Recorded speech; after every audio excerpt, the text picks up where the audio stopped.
இயக்கம் அல்ல.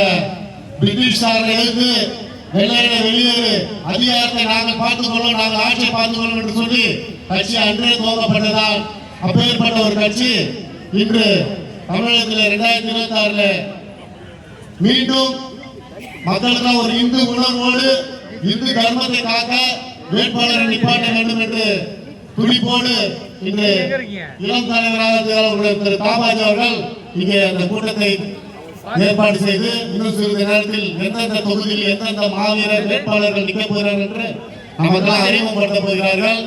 அவர்களுக்கெல்லாம் நம்ம பக்கபலமாக இருந்து மிகப்பெரிய வாக்கு வித்தியாசத்தில் வெற்றி பெற உழைக்க வேண்டும் என்பதை கேட்டுக்கொண்டு, எதற்காக இந்து வேட்பாளர்களை நிப்பாட்டுகிறார்கள்? பிஜேபி என்று ஒரு கட்சி இருக்கிறது. பிஜேபி இருக்கலாம், பல மாநிலத்தில் பிஜேபி ஆளலாம். ஆனா தமிழ்நாட்டில் இருக்கிற பிஜேபி எவ்வளவு வெக்கமான பிஜேபி என்பது நம்ம எல்லாருக்கும் தெரியும். பிஜேபியால இங்க இந்து தர்மத்தை காக்க முடியாது. இந்து தர்மத்தை இந்து மகா சபா